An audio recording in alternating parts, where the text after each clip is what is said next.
Vous connaissez maintenant mieux le paysage du digital et ses différents modèles économiques. Vous commencez sans doute à mieux cerner votre projet e-business. Je vous propose aujourd'hui de commencer à réfléchir à votre stratégie. Parce que le digital abolit les distances, le temps et les frontières, il crée de formidables opportunités en remettant en cause les positions établies. Dans la vidéo qui suit, je vais vous présenter quelques réflexions stratégiques et méthodes qui, je l'espère, vous aideront à mieux définir votre business et votre stratégie.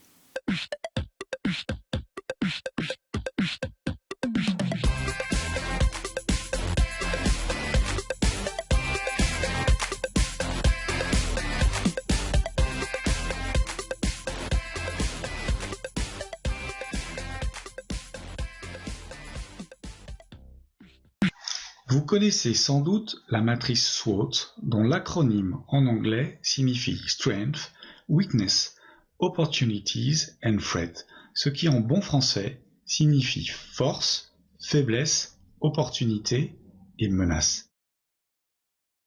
Cette matrice permet de résumer les atouts et aussi les handicaps d'une entreprise ou d'une activité tout en les mettant en perspective avec le contexte des mois ou des années à venir. La matrice va permettre de photographier au présent la situation de l'entreprise et d'imaginer son futur. Le premier bloc, en haut à gauche, est celui où l'on décrit les forces. Dans le deuxième, en haut à droite, on recensera les faiblesses. Ces deux premiers blocs résument le diagnostic que vous pouvez faire aujourd'hui de votre entreprise ou de votre activité. Les deux blocs du bas se remplissent par l'étude de l'environnement de l'entreprise. Ils concerneront les perspectives marché, l'évolution des consommateurs, les éventuelles modifications légales ou réglementaires et les technologies nouvelles qui viendraient en modifier les fondements.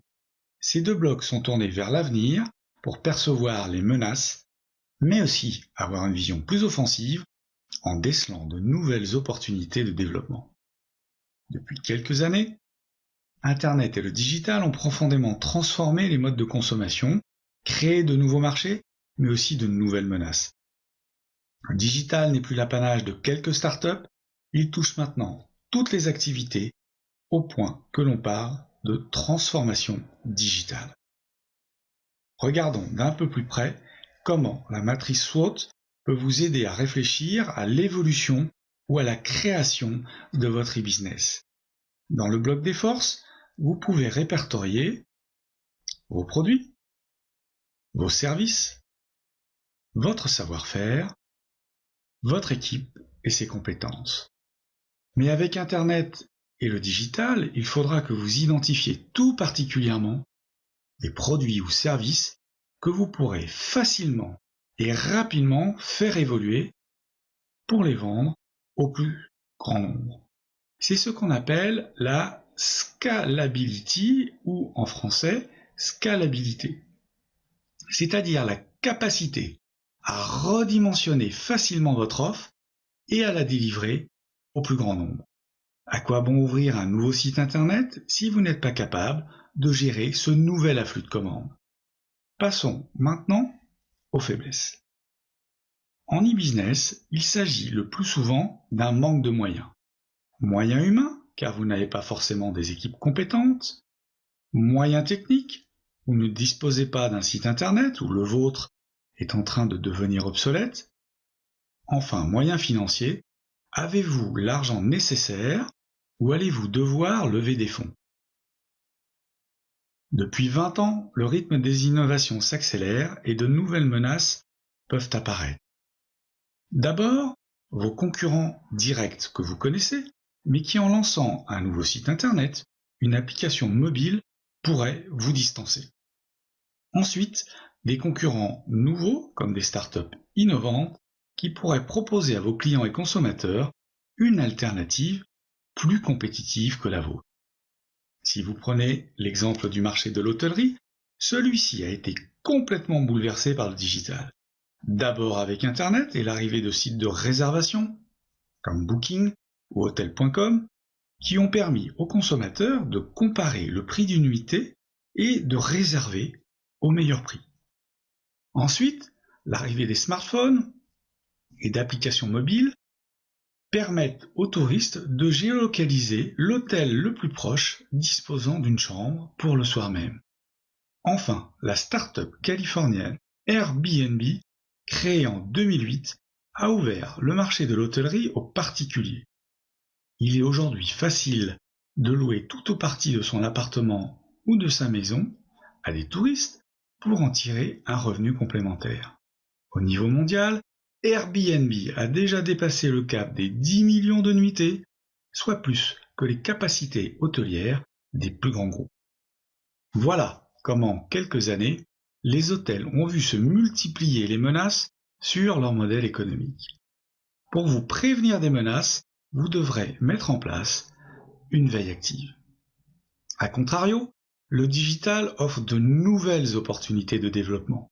Plus besoin d'ouvrir physiquement une boutique pour concourir une nouvelle zone de chalandise. Avec l'e-commerce, votre offre est accessible sur tout le territoire, 24 heures sur 24, 7 jours sur 7, à coût réduit. Pour saisir ces opportunités, vous devez être en éveil. Comme vous pouvez le constater à l'écran, j'ai hypertrophié les deux blocs du bas, car en e-business, il vous faudra être très attentif à vos menaces et opportunités. J'ai aussi grossi le bloc faiblesse, car là encore, vous devrez veiller à ce qu'il ne devienne pas un handicap pour votre entreprise. Face aux évolutions technologiques, vous devrez monter en compétences. Nous allons maintenant nous concentrer sur les opportunités et voir comment créer de nouveaux espaces stratégiques.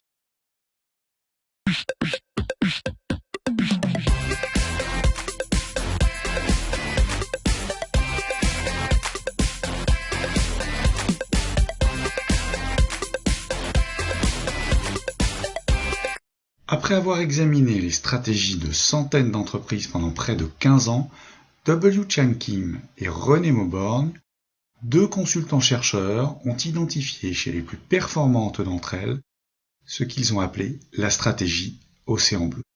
En 2007, ils ont créé le Blue Ocean Institute à l'INSEAD, qui a pour vocation d'enrichir cette théorie et de la mettre en pratique auprès des entreprises. L'océan rouge est l'approche stratégique traditionnelle lorsqu'on veut pénétrer un marché. La demande est clairement identifiée, les profils des consommateurs et clients sont connus et les concurrents sont déjà bien installés. Gagner des parts de marché, la lutte sera sanglante. C'est pour cela que l'on parle d'océan rouge, rouge comme le sang. Dans cette stratégie classique, la société limite sa réflexion et sa compétition aux marchés existants. Son objectif est de battre son concurrent en exploitant une demande qui existe, et pour séduire les consommateurs, l'offre devra être performante, soit en valeur par la qualité du produit ou du service proposé, soit par un prix très compétitif, permettant de séduire les clients de la concurrence. Pour cela, il faudra donc déjà pouvoir s'aligner et dépasser les performances de ses concurrents, tant en qualité qu'en coût. Dans une stratégie Océan Rouge, vous subissez les règles du jeu qui ont été fixées au préalable par les acteurs déjà présents sur ce marché. Le digital a créé une hyper-concurrence en permettant de comparer en un clic les produits et les prix. Difficile dès lors de créer une activité e-business sur des marchés où certains acteurs ont des positions oligopolistiques. Ainsi, si vous avez l'intention de créer une activité e-commerce de vente de chaussures, vous devrez affronter des sites internet puissants comme Sarenza, Zalando ou Spartoo qui proposent déjà des prix très compétitifs avec une grande qualité de service. Sauf à avoir de gros moyens financiers, la lutte risque d'être inégale et sanglante. Par opposition, on qualifie d'océan bleu des stratégies basées sur l'innovation qui vont permettre la création de marchés totalement nouveaux. Des marchés sans compétiteurs, du moins dans un premier temps, si l'offre est réellement innovante, toute compétition deviendra même inutile. Le produit ou service est incomparable. L'entreprise capte une demande nouvelle et c'est elle qui fixe les règles. La différenciation créée devient le référent, l'étalon du marché, et la société conservera cette avance si elle sait de plus proposer un prix très compétitif.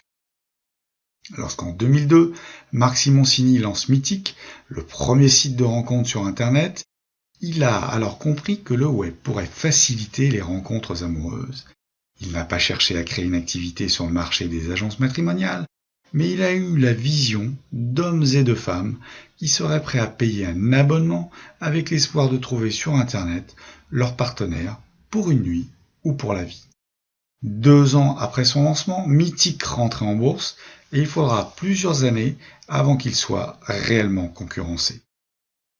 Le Blue Ocean Institute a développé une méthode qui aide pas à pas à élaborer une stratégie océan bleu.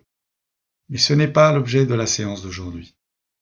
J'ai néanmoins résumé pour vous les 6 principes à respecter si vous souhaitez en bâtir une. Tout d'abord, dans la formulation de la stratégie. Veillez à bien redessiner les frontières entre les marchés qui vous intéressent. Comme Marc Simoncini avec Mythic, ayez une vision de l'activité plutôt que des chiffres. Surtout, visez au-delà de la demande existante. Il faudra ensuite maîtriser et vérifier la séquence stratégique. Le produit que vous avez imaginé est-il réellement utile pour l'acheteur? Son prix est-il acceptable par les nouveaux consommateurs que vous avez identifiés? Le coût est-il maîtrisé tout en vous permettant d'assurer votre rentabilité? Quels obstacles pourraient se dresser dans la commercialisation de votre produit? Si à chacune de ces questions la réponse est négative, il vous faudra vous remettre à l'ouvrage. Viendra ensuite le temps de l'exécution. Si votre activité est déjà en place, vous devrez très certainement affronter des blocages en interne, car vos équipes devront sortir de leur zone de confort. Pour que votre stratégie Océan Bleu soit une réussite, il faudra dès l'origine penser à son exécution pour impliquer et motiver non seulement vos équipes, mais aussi toutes les parties prenantes.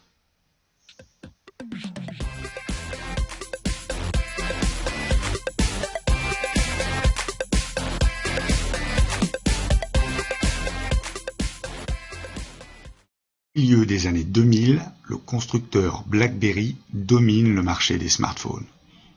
Il s'agit d'appareils vendus à un prix élevé et les abonnements pour les utiliser sont coûteux.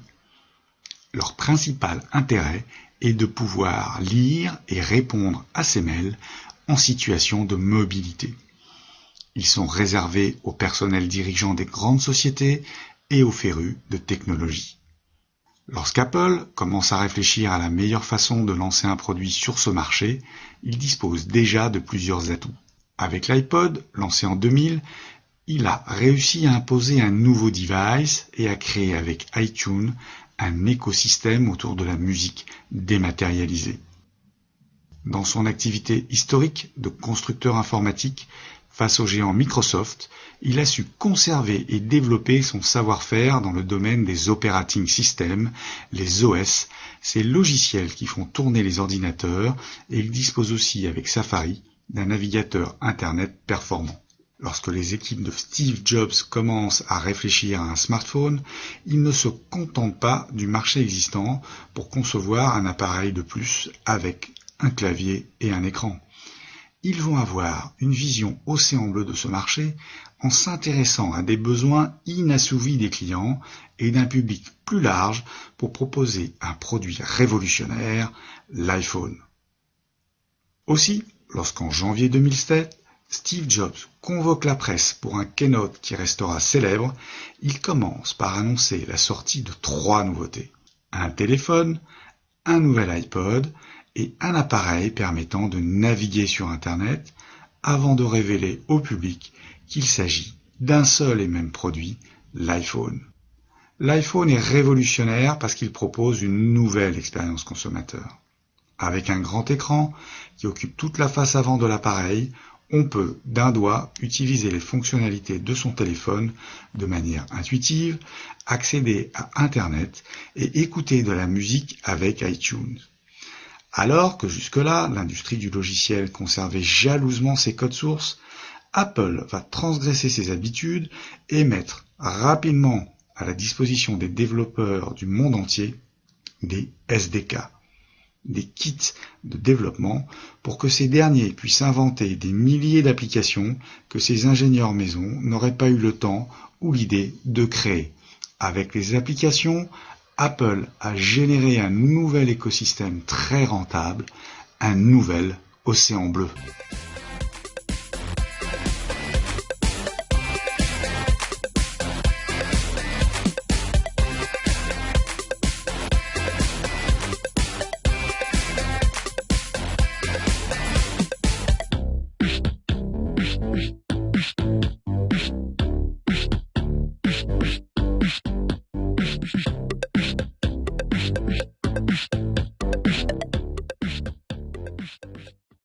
Ensemble, nous avons vu la réflexion stratégique que vous devez mener pour définir votre projet et sa stratégie. Je vous propose de synthétiser votre réflexion dans un document de référence qui résumera votre idée, votre marché, votre cible, votre produit et votre modèle économique. Document papier ou infographie, ce document vous servira à tester votre e-business auprès de vos proches, de vos amis, futurs partenaires, fournisseurs et bien sûr futurs clients. Alors, à vous de travailler.